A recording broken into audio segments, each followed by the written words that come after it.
जय हो जोगी ना जति होत रोगी ना रोगी होत की धाना शेर होत प्रधान गौ होत गंगा के ऐसे क्या बात है जय हो रत्ती से रत्तवो नहनन से चित्र गौ के शरीर के रंग पलक छाई सफेद आई दातन के गिरन से स्वाद गो रसन को इंद्रनी बलहीन सांस पार पे सवाई जन्म के संग हाथी संग छोड़ के चले गए नाती और बेटा होत कौन के सहाय कहता गुरु भूपेंद्र सिंह मान ले हमारी सीख सौदा करो बेगी हाथ उठ देखो भैया भैया जा करा दे जा करे में कसम मत मांगी आशीर्वाद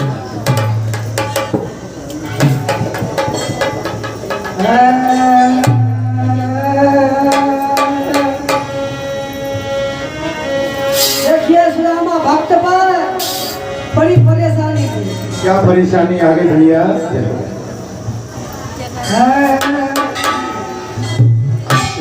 आशीर्वाद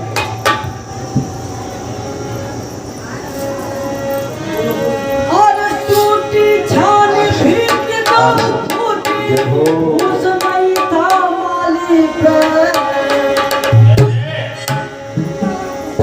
टूटी छान भीग दो फूटी फूस नहीं था मालिक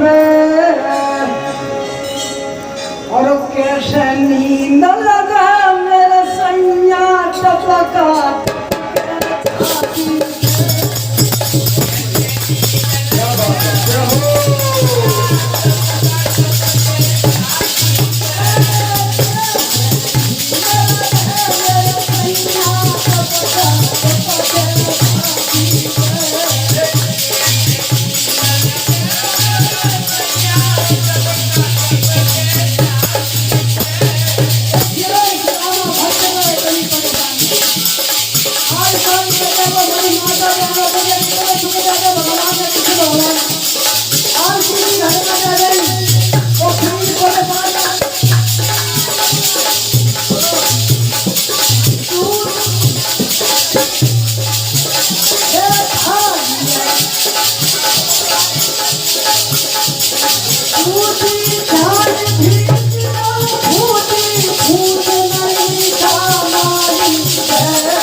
बहुत ही सुंदर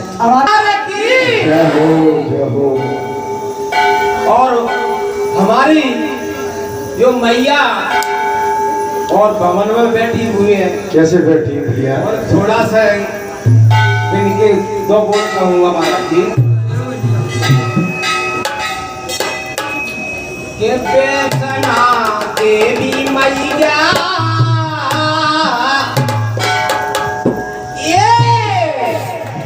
वैष्णा देवी मैया और बैठी बीच वन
में मैया की बहुत ही सुंदर आनंद आ गया। सभी ने अपने अपने भाव प्रकट किए। संगीत की जान है।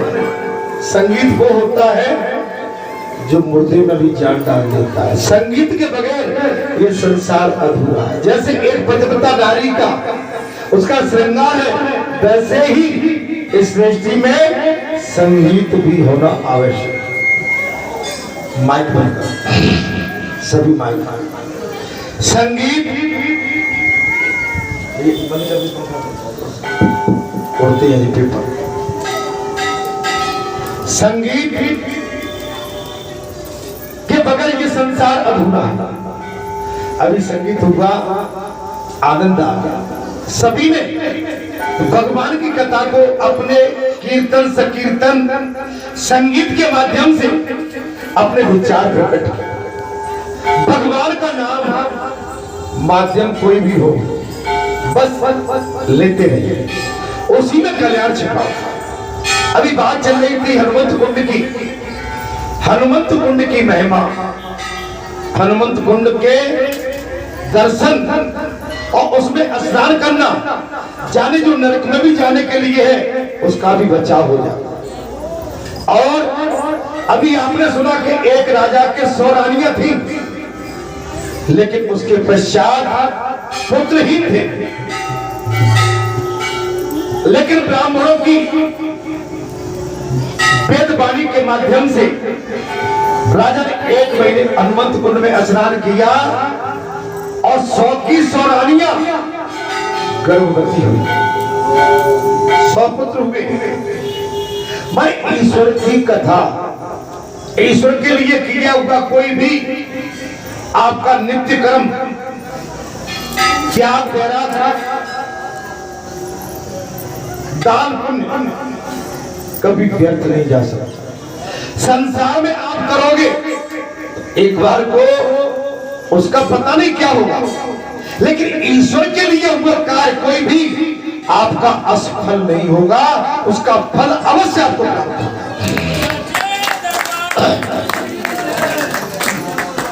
मनुष्य किए हुए आवाज बढ़ा परोपकार को भूल सकता है, लेकिन ईश्वर नहीं भूलता है।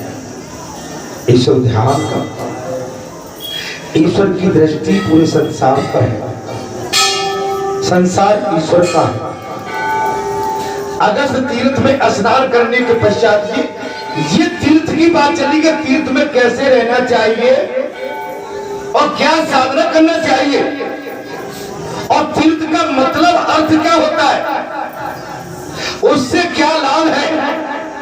तीर्थ से कथा जी चल रही, सूत जी ने साफ कह दिया महाराज, अगस्त तीर्थ में स्नान करने के पश्चात सब पापों से मुक्त होने के लिए परम पवित्र राम कुंड को जाए।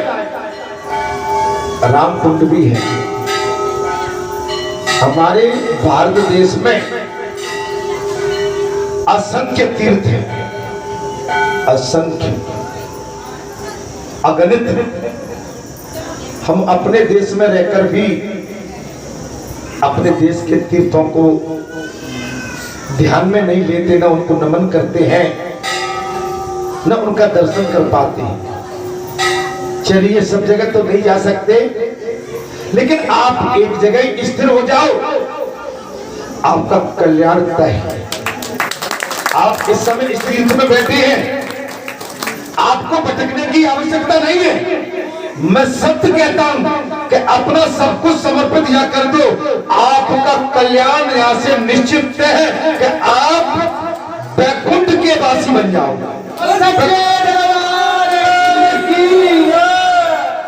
और रघुनाथ जी का वो पवित्र सरोवर पुण्यदायक है, भगवान राम का पवित्र सरोवर पुण्यदायक है, तथा पापों का अपहरण करने वाला। अपहरण पापों, अच्छा पापों का अपहरण हो जाए तो इससे बढ़िया बात नहीं हो सकती, लेकिन यहां तो धर्म का अपहरण हो रहा है। इस समय कलयुग में धर्म का अपहरण हो रहा है। माता बहन बेटी, आप पेपर न्यूज को पकड़िए, कभी कभी इतनी घृणा हो जाती है। 3 वर्ष के बच्चा या बच्ची, आप समझिए कि क्या है, आदमी कितना गिर गया, आदमी का स्तर कितना भ्रष्ट हो गया, आदमी कहां तक जा सकता है, ये सोच से भी पड़ गया। अब आप कहते हैं कि वर्षा हो, आप कहते हैं कि हमारे भारत देश में खुशहाली हो, आप एक 3 वर्ष की कन्या को भी बख्शते नहीं, उसके साथ भी अनाचार दुराचार अपनी वसीभूत वासना में आप इतने गिर जाते हो कि अरे महाराज बात करने में भी शर्म लज्जा आती है। बाप बेटी का संबंध, भाई बहन का संबंध क्या है ये हमारे देश में पवित्र माने जाते हैं। इनसे बड़ा रिश्ता संसार में कुछ हो सकता है क्या? लेकिन कई आपने संसार में देखे इतने राक्षस हैं कि इन संबंधों में भी उन्होंने कलंक लगा दिया। अब कहते कि वर्षा टाइम पे हो, पानी बरसे, भगवान दया नहीं करते, तुम क्या दया कर रहे हो? दिन रात भगवान को कोसते रहते हो, दिन रात पर्यावरण को छेड़ते रहते हो, दिन रात अपनी बीड़ी, पान, तंबाकू, दारू, निंदा पर निंदा, इसकी बुराई उसकी बुराई, आप इसमें बिल्कुल तल्लीन है। आप कहे कि हमको अच्छा मिले, मैं सबके लिए नहीं कह रहा हूं, लेकिन हम में से कुछ ऐसे तो हैं बड़ी उनका स्तर इतना नीचा गिर गया है। हम बगला भगत बन के आ जाते, बड़ी बड़ी शिक्षा देते, साधना करते, लेकिन कमी तो है महाराज। अपनी कमी को निकालिए। कमी आप अगर पश्चाताप करिए, आप तीर्थ में जाकर पश्चाताप नहीं करते, वहां भी आप वही निंदा पर निंदा, इसकी बुराई उसकी बुराई, वहां भी भगवान का भजन नहीं।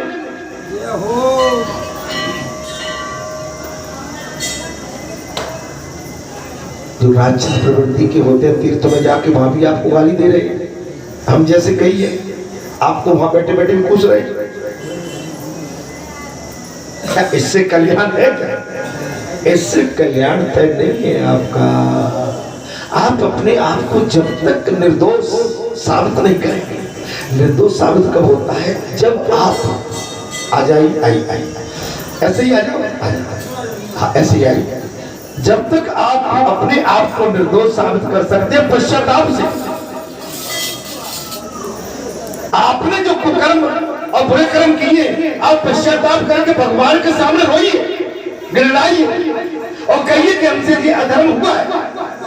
महाराज जी हमारे प्रत्याशी है। बिल्कुल प्रत्याशी है भाई अशोक भैया, क्या बात है। बहुत बहुत शुभकामनाएं आपको, जो है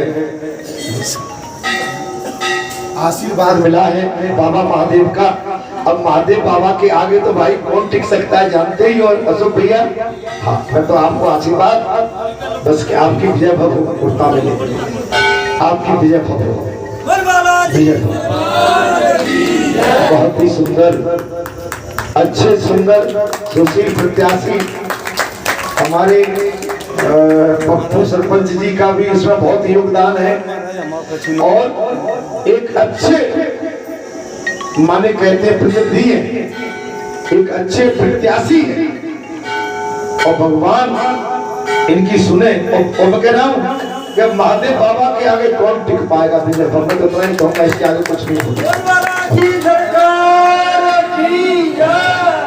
बोलेगी चलो निर्वाला ही ना नहीं, अब अच्छा लगा, आना चाहिए। बहुत ही सुंदर। मैं तो आपका वैसे ही नहीं भी आते तो भी कहीं न कहीं आपकी चर्चा अगर बैठते हैं तो नहीं महाराज, आपका नेचर बहुत अच्छा है, मिलनसार नेचर होता है। देखिए ये तो चुनाव है, अखाड़ा है, लेकिन व्यक्तित्व जिसका अच्छा है उसका सब अच्छा होता है। मैं तो ये जानता हूँ। इसके आगे बोलो सच्चिदानंद, आप समझ सकते हैं।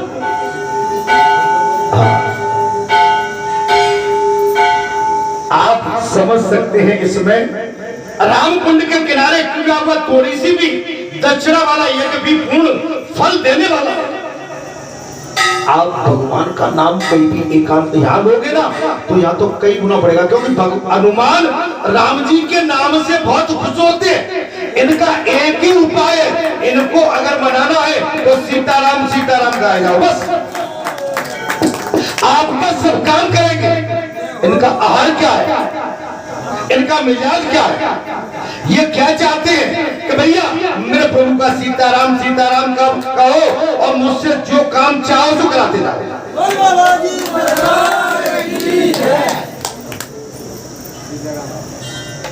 राम नाम सुनबे को हंसी, राम रसायन तुम्हारे पास। राजाओं के पास खजाने हैं, हीरे जवाहरात सोना, आपके बाबा के पास, हमारे बाबा के पास राम नाम का खजाना है। हमारे बाबा के पास, आपके बाबा के पास राम नाम का खजाना है। आप समझ सकते, इसलिए इनको राम की गाथा सुनाते हैं। बैठिए, बढ़िया। हमारे बीच में आचार्य जी महाराज भी आए हैं, मैं उनसे अनुरोध करूंगा विराजमान हो जाए।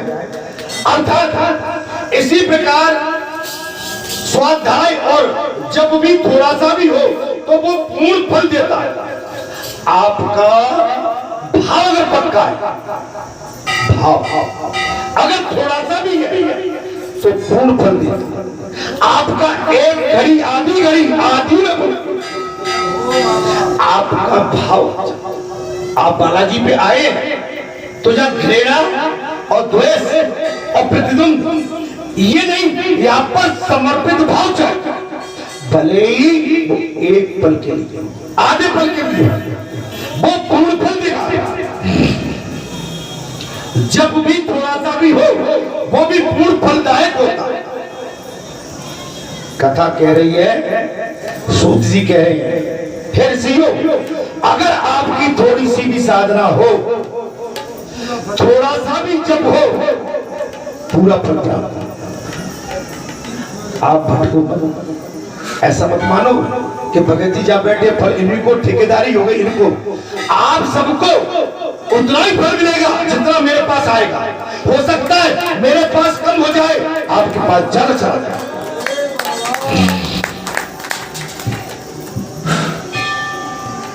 जाकी रही भावना जैसी, प्रभु मूर्त देखी हृदय से। आपका भाव क्या है, आपका विचार क्या है? जब ये सामने से आपका विचार क्या है, पहले सामने वाले का भाव विचार दिया। सामने से हट भाई, सामने वाले का विचार था। अर्थात इसी प्रकार राम कुंड के किनारे मुट्ठी भर अन्न भी यदि वेद यज्ञ में ब्राह्मण को दे दिया जाए तो वो अनंत गुना फल देने वाला है। मेरी माताएं जी लेके आती कथा में, वैसे कथा में कहा गया है कि कथा कहीं भी जाते हैं तो खाली हाथ नहीं जाते, माला, फल, फूल, अन्न। और आपकी श्रद्धा अगर धन पे है तो वो बात नहीं बोलूंगा, लेकिन माला, फल, फूल और अन्न खाली हाथ कथा में बता। हमारी जो माताएं कई वर्षों से जहाँ कथा चल रही है, हम कभी कभी खाली हाथ आके बैठ जाते हैं। नहीं, हम राम कथा में जा रहे हैं, हम भगवान के दरबार में जा रहे। प्रसाद लाते हो मना, लेकिन जहाँ कथा चल रही हो वह आपको निश्चित कुछ न कुछ दान पुण्य करना ही। आपका सुना हुआ, श्रवण किया हुआ सत्संग जब ही सफल होगा जब आपने सुनकर वहां पर कुछ अपना थोड़ा सा भी अन्नदान किया। अन्नदान और जलदान ये सबसे बड़े दान बताए, अन्नदान और जलदान। इसलिए मेरा अनुरोध नहीं, मैं किसी के लिए नहीं कह रहा, आगे से या 20 साल से कथा चल रही है, लेकिन मेरी कुछ माताएं हर मंगलवार को कुछ न कुछ अन्न लेके आते। हे विप्रवरो, मुनिवर अगस्त के शिष्य एक मुनि थे जो अपने मन में इंद्रियों को संयम में रखते। इंद्रियों को संयम में रखते। कथा में बैठने का स्वाद और लाभ जब ही है जब आप संसारी रूपी इंद्रियों को अपने बस में रख के भगवान से और भगवान के चरणों में अनुराग रखेंगे, प्रेम रखेंगे। संसार में अनुराग किया या बैठ के आपको अपने परिवार की, गांव की, गली की, घर की याद सता रही है तो आपका वो लाभ शायद उससे कुछ आप वंचित रह पाए।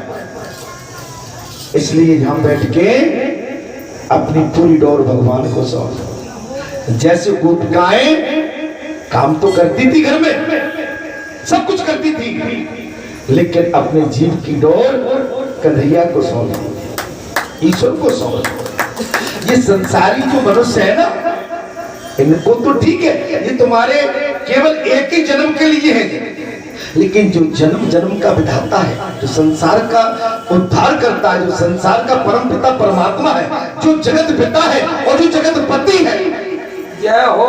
आप उससे कैसे दूर हो सकते हैं? कैसे दूर हो सकते हैं? बताइए, क्या आप अपने बाबा के बगैर दूर रह सकते हैं? नहीं रह सकते। आप समझिए, मेरे पास आपका ही बेटा बाहर रहता है, 4 साल हो गए, 3 साल मिले हो गए, और वहां नाती भी आपका आ गया है, डेली कहता है आ जाओ।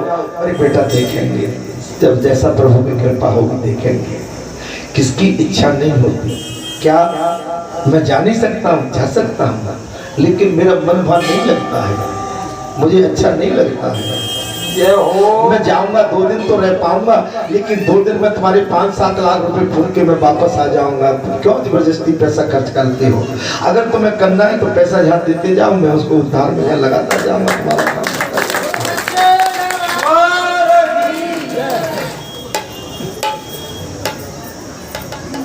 मैं 2-4-5 लाख रुपए तुम्हारे बर्बाद करके क्या करूंगा? तुम अभी प्लेन का टिकट कराओगे, 2.5-3 लाख रुपए दोनों के इधर से दोगे, 2.5-3 लाख उधर से 6 लाख रुपए हो गए, और मैं वहां रुका अगर 10-5 दिन तो 1-2 लाख रुपए वहां खर्च हो गए। भैया अपन मिलते जुलते रहेंगे, जीवन रहा तो मिल ही रहे, जुड़ ही रहे। यहाँ पर यहाँ हमारे प्रभु के दरबार में कुछ ऐसा करते रहो तो हमारी भी नैया चलती रहेगी, तुम्हारी भी नैया चलती रहेगी। जो सब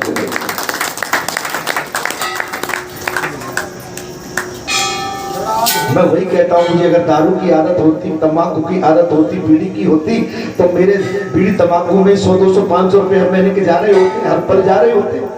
अब आप समझ लो कि आदत तो केवल अच्छी पड़ी है, भगवान ने अच्छी आदत में डाल दिया है, तो समय तो इसमें निकल रहा है। अपना जो पैसा फालतू की चीज से सेवन होता है, उसको अपने ही किसी काम में जो बनता है उसमें लगा देते हैं, उससे और इससे बढ़िया क्या हो सकता? आइए भाई, शुभकामनाएं, बहुत सारी शुभकामनाएं आपको। आपको बढ़िया भाई, ये आपके बीच में सरपंच है ना, आपके खेरिया पंचायत से चुने गए हैं अपने श्री राजेंद्र सिंह जी, बड़ी बाबा के प्रतिमा है। अरे आप बैठे होंगे भाई, हाँ ऐसे थोड़ी होता है भाई, सर बहुत ही सुंदर। ये हमारे लिए बात की बात है, ईश्वर की। देखिए ईश्वर का दरबार तो खुला, बहुत ही सुंदर बात है। आपने बहुत प्रयास किया, आप जो है खेरिया है ना, खेरिया पंचायत से सरपंच चुने गए हैं, और आप सभी जानते हैं इनका यहाँ भी काफी सहयोग रहा सभी चीजों, ठीक है। और मैं आगे भी आशा करता हूँ कि हमें यहाँ इनका सहयोग जब जब अपन चाहेंगे, तो भाई काम चूंकि प्रतिनिधि है इस समय जनता के, हमें इनका सहयोग मिलता रहेगा, ठीक है।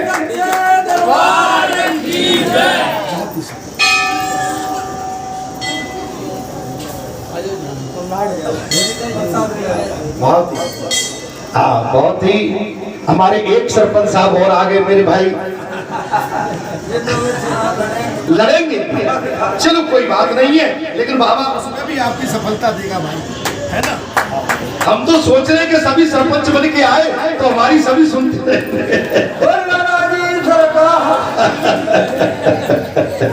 हाँ भाई, हमारे लिए तो सब राजा है ना, क्षेत्र के राजा है भाई। क्षेत्र का प्रतिनिधित्व करना, हमें कोई बात होगी हम कहेंगे भैया देख रहे सरपंच साहब, भैया संभाल लो,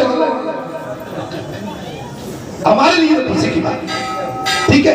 कल्याण हो, विजय हो, आप बढ़िया लगे रहो, लगे रहो। देखिए इन्होंने बहुत मेहनत की खेरिया में जाके, भाई अपना स्थान बनाना मामूली बात नहीं होती भाई। वोट गिरा होगा, मतपेटी में डाले होंगे, तभी तो चुनाव होता है ना। तो जी आपके लिए, हमारे लिए सभी की खुशी की बात है, और आप सबका क्षेत्रवासियों का, और विशेष तौर से ये सब बैठे हैं, इनका विशेष सहयोग मिला, विशेष सहयोग। मेरे तो कहते हैं ना, दोनों हाथों में लड्डू है भाई। बाबा बैठी है, आप सब बैठे हैं, बाबा भी लड्डू देते हैं, आप भी लड्डू देते हो मुझे, तो भाई मुझे तो प्रसाद खाने से काम है, प्रसाद देते हो आप। क्या हो बहुत ही सुंदर। राम जी की कृपा होती है, उसी की विजय होती है। राजकाज ये भाग से प्राप्त होती है, ठीक है। और हमको सभी की खुशी में खुश रहना चाहिए, ठीक है। हमको सभी की खुशी में खुश रहना चाहिए। हम हमारा, मैंने कहा ना, अगर आके जहां भी हम कोई गांठ बांध के बैठे हैं तो मेरे भाई फिर से गद्दी पर फिर हम फैसला कैसे करें? या तो कोई भी हो, रोगी हो निरोगी हो, अपना हो या पराया हो, सब भगवान के बंदे हैं, ईश्वर के बंदे हैं। ईश्वर सभी का कल्याण करेगा। यहाँ पर बात चल रही थी महाराज, श्री रामचंद्र जी के चरण कमलों का चिंतन करते हुए रामकुंड के तट पर अत्यंत दुष्कर तपस्या करने लगे। प्रतिदिन श्री रामचंद्र जी के संक्षर मंत्र रूप मंत्र राज का 5000 बार जप करते हैं। 5000 आप जप करिए, बगैर जप के कुछ नहीं मिलेगा। अब आप जब 28-30 साल से बैठे हैं, जब आपने अगर नाम लिए होंगे तो 5000 नाम से ऊपर तो आपके चले गए होंगे ना भाई। राम नाम का मंत्र आपका 5000 से ऊपर हो गया। तो भगवान इतने हमारे निर्दय नहीं है कि आपको अपने साथ अपने सन्मार्ग से न जोड़े। भगवान बड़े दयालु हैं। आलस्य छोड़कर रंगनाथ के सरोवर में जल में स्नान करते हुए, भिक्षा के अनंत का नियम पूर्वक आहार करते हुए तथा क्रोध को काबू में और इंद्रियों को बस में रखते, क्रोध को काबू। देखिए, अब आप जो बोले ना सरपंच, अपनों को क्या है, इतने बड़े पद पे बैठ गए हैं। अब जे आम जीव नहीं है, इनको सबको देख के चलना है। पद पर पद के लिए लड़ना और पद पर बैठना और उस पद का निर्माण करना, ये बहुत बड़ी बात है। अब वो चीज नहीं है, सोच के समझ के आप कोई कैसा भी हो, आपके लिए तो सभी प्रिय है ना भाई। जनता का जो प्रतिनिधित्व करता है उसके सब अपने होते हैं, उसका पराया कोई भी नहीं होता। एक संत पुरुष, महापुरुष, एक दिव्य पुरुष, एक वेद शास्त्री, इसके लिए अपना पराया कुछ भी महत्व नहीं रखते। इस प्रकार उनका बहुत समय व्यतीत हो गया। एक दिन सूती छड़ी जी सीता सहित श्री राम का हृदय में ध्यान करते हुए भक्ति पूर्वक उनकी स्तुति करने लगे। उसी क्षण सूतीक्षण बोले, जानकीनाथ आपको नमस्कार करता हूं। हे जानकीनाथ, मैं आपको नमन करता हूं, नमस्कार करता हूं। विश्वामित्र के यज्ञ की रक्षा करने वाले, व्रत लेने वाले श्री राम, मैं आपको नमस्कार करता हूं। विश्वामित्र की यज्ञ की रक्षा करने वाले, व्रत लेने वाले श्री राम, मैं आपको नमस्कार करता हूं। कौशल्या नंदन, मैं आपको नमस्कार करता हूं। विश्वामित्र के परम प्रिय, मैं आपको प्रणाम करता हूं। विश्वामित्र के परम प्रिय, मैं आपको प्रणाम करता हूं। शिव धनुष को भंग करने वाले रघुनाथ, मैं आपको नमस्कार करता हूं। शिव धनुष को भंग करने वाले हे रघुनाथ, मैं आपको नमस्कार करता हूं। दशरथ नंदन विष्णु, आप परशुराम को जीतने वाले हैं, आपको प्रणाम है। समुद्र के गर्भ को हरने वाले हे रघुनंदन, समुद्र के गर्भ को हरने वाले हे रघुनंदन, उसमें सेतु निर्माण करने वाले, मैं आपको प्रणाम करता हूं। समुद्र के गर्भ को हरने वाले, उसमें सेतु का निर्माण करने वाले हे रघुनाथ, मैं आपको नमस्कार करता हूं। इस प्रकार सूती छड़ी जी रामचंद्र जी में चित लगाकर प्रतिदिन उनकी स्तुति करते हुए समय बिताते थे। सदा श्री रामचंद्र जी के संक्षर मंत्र का जप, उनकी स्तुति और राम कुंड में स्नान आदि करते हुए उनकी श्री राम जी में अत्यंत निर्बल निश्चल भक्ति हो गई। भगवान के प्रति समर्पण। आप तो बिल्कुल कुंड में बैठिए। हनुमान जी जैसा अष्ट सिद्धि और 9 निधि के ज्ञाता है, जहाँ हनुमान है वह सारी सिद्धियां और प्रभु राम है, और जहाँ प्रभु राम है वह हनुमान है। जहाँ प्रभु राम है वही हनुमान है, और जहाँ हनुमान है वह अष्ट सिद्धि और इसके साथ 9 निधि और प्रभु राम है। उन्हें आत्म साक्षात करने वाले अद्वैत विज्ञान प्राप्त हुआ और बिना पढ़े हुए ही तीनों वेदों का ज्ञान हो गया। बिना सुनी हुई बातों को भी जान लेना और दूसरे के शरीर में प्रवेश करना, आकाश में विचरण करना, समस्त कलाओं में निपुण हो जाना, जो साथ कभी भी नहीं सुने गए उनका भी बिना गुरु के ज्ञान आ जाना, सब लोगों में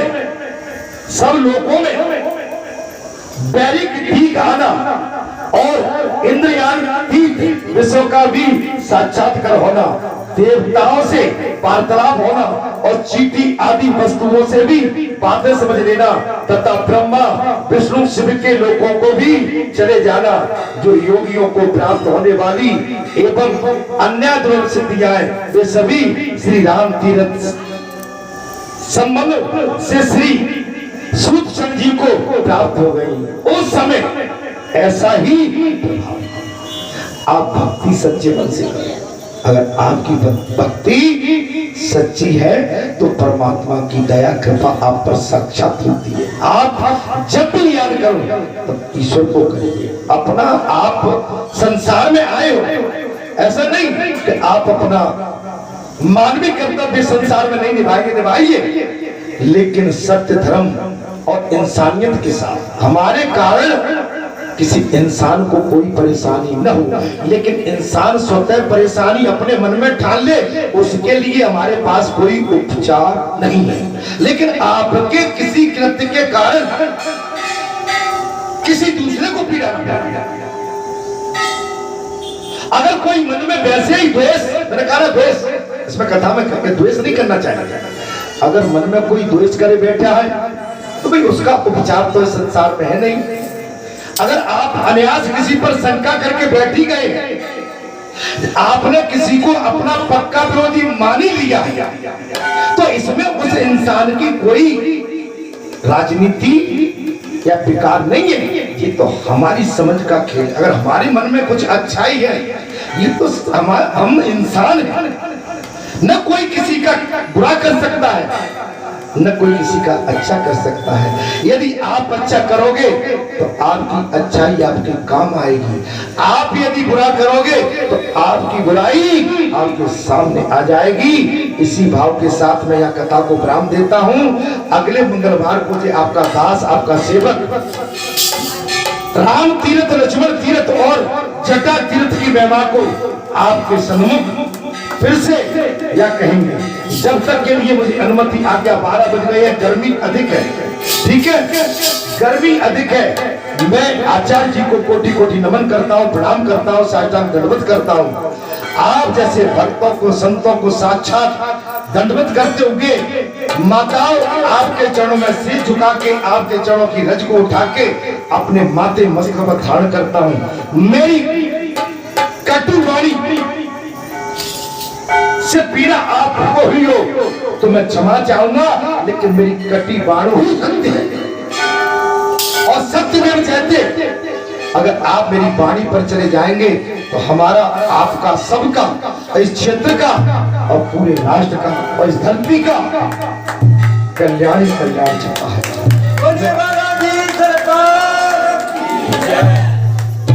कि श्री राम जय राम जय जय राम, श्री राम जय राम जय जय राम, कि श्री राम जय राम जय जय राम, श्री राम जय राम जय जय राम। कि मंगल भवन ओ मंगल हारी, मंगल भवन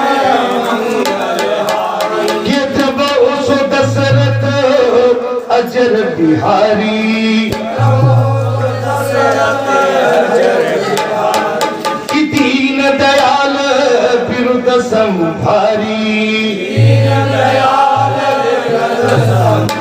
हरो नाथ मम संकट भारी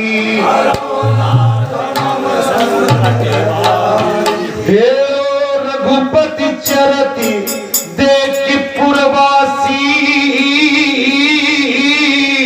धन धन धन्य कहे सुख सासी राम जय जय राम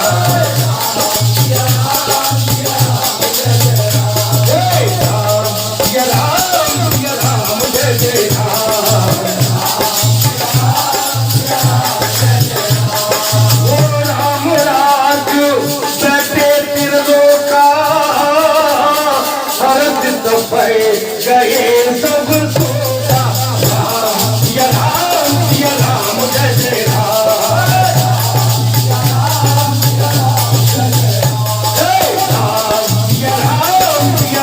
जय जय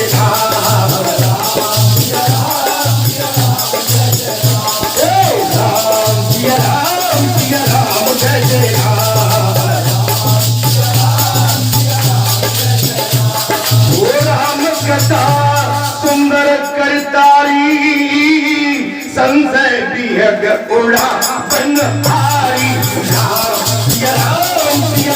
जय जय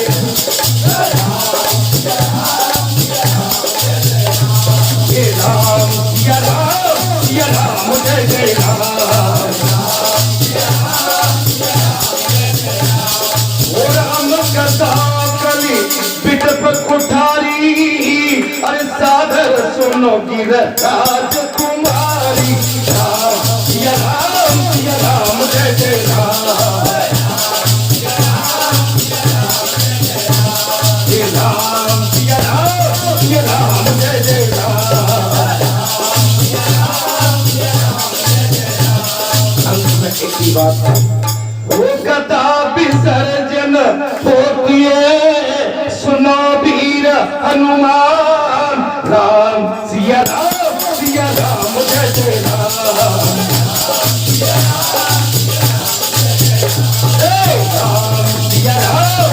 राम जय जय राम वो कथा विसर्जन होती है सुनो वीर हनुमान राम सिया राम जय जय राम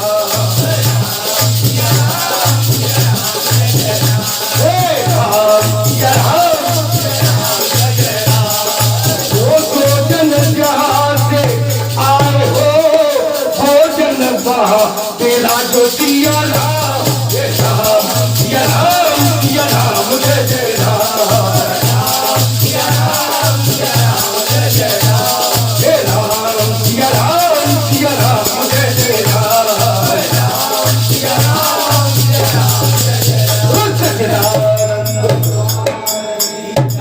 अपनी वाणी को विराम देता हूँ।